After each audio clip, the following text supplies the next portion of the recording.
नमस्कार. मी जिजाऊ सावित्रीची लेक दीपा काकडे गायकवाड. कालच 11 एप्रिल क्रांतीसूर्य महात्मा ज्योतिबा फुले यांची जयंती साजरी झाली.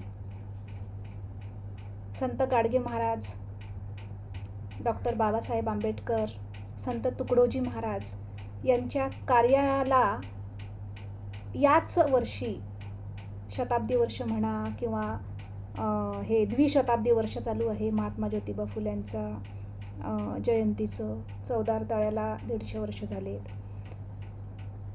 गाडगे महाराजांचं कार्य, त्यांची जयंती, इतक्या महान पुरुषांच्या जयंत्या, पुण्यतिथ्या यावर्षी आपण साजऱ्या करतो आहे.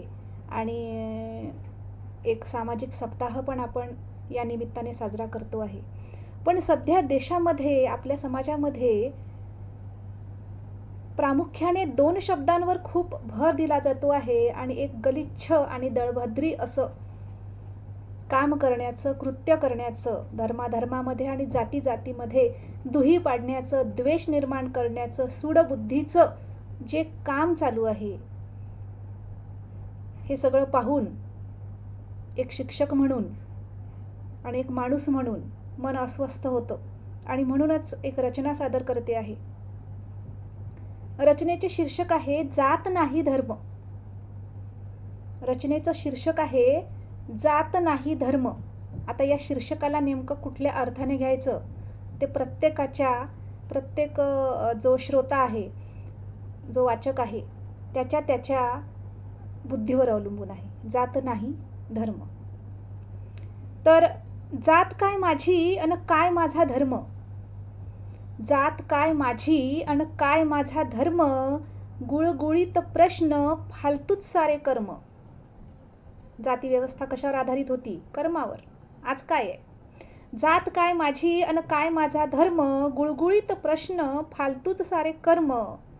घरी असो वा दारी, चव्हाटा की शिवारी. घरी असो की दारी, चव्हाटा की शिवारी, जात नाही जात. जात नाही जात, धर्म आयुष्य बोचकारी. घरी असो वा दारी, चव्हाटा की शिवारी, जात नाही जात, धर्म मात्र आयुष्य बोचकारी. अफलातून जाती, अफलातून जाती अन अनाकलनीय धर्म. अफलातून जाती अन अनाकलनीय धर्म, कवटाळून ठेव बाबा नाहीतर होईल अधर्म. कवटाळून ठेव बाबा नाहीतर होईल अधर्म. ज्ञान, विज्ञान, तंत्रज्ञान, बुद्धिभेदच सारा. ज्ञान, विज्ञान, तंत्रज्ञान, बुद्धिभेदच सारा. जाती वर्णा विना तर्कशून्य हा पसारा. ज्ञान काय, विज्ञान काय, तंत्रज्ञान काय, बुद्धिभेदच सारा. जाती वर्णा विना हा तर्कशून्य पसारा. जात म्हणजे कोटी, प्रकार वा प्रवर्ग. जात म्हणजे कोटी, प्रकार वा प्रवर्ग. कोट्यावधी सचिव, बापुडा मानव धर्म. जात म्हणजे कोटी, प्रकार वा प्रवर्ग, कोट्यावधी सजीव, बापुडा मानव धर्म. धर्म अधर्म काय तो, जाती परत्वे कोई धर्म. धर्म अधर्म काय तो, जाती परत्वे होई धर्म. धर्म हा मनुष्य जातीचा, धर्म तो पशु जातीचा. स्त्री धर्म, पुरुष धर्म, शिक्षक वा विद्यार्थी धर्म. धर्म तर असे वेड्या नाव कर्तव्य भावाचे. धर्म तर असे वेड्या नाव कर्तव्य भावाचे. नीती अन नियमच नव्हे का, सांगा असे जगण्याचे. धर्म तर असे वेड्या नाव कर्तव्य भावाचे. नीती अन नियमच नव्हे का, सांग असे जगण्याचे. जगण्याची, वागण्याची, जपण्याची कला. जगण्याची, वागण्याची, जपण्याची कला. मुक्ती देई जो मानवा, धर्म काय तो वेगळा. मुक्ती देई जो मानवा, धर्म काय तो वेगळा.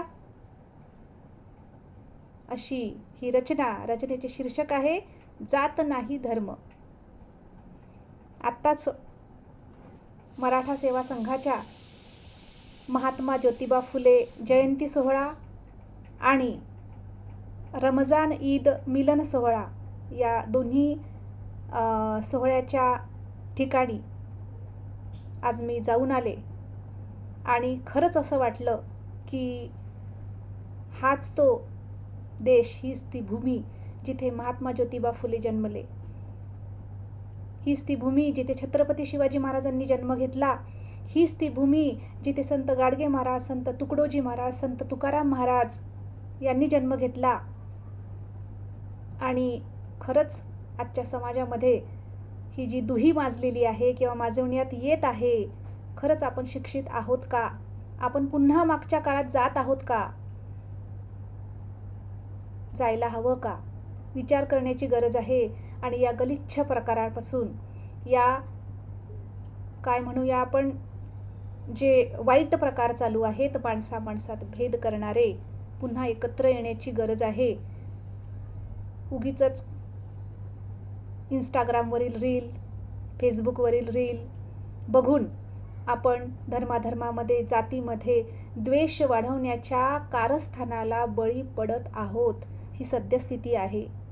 आपण ऐतिहासिक ग्रंथांचं जे पुनर्लेखन झालं आहे, संशोधनं झालेली आहेत, पुरावे झालेले आहेत, अगदी कोर्टामध्ये जाऊनही काही गोष्टी सिद्ध झालेल्या आहेत.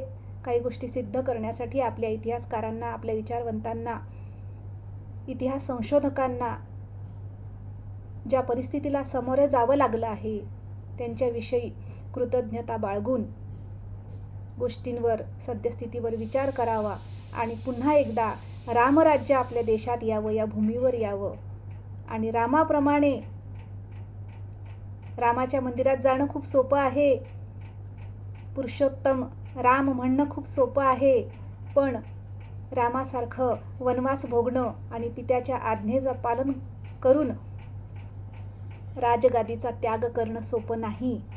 ते आपल्याला करता येतं का ते बघूया. आणि जात नाही धर्म या रचनेवर आपण निश्चितच विचार करावा, शब्दांचा विचार करावा.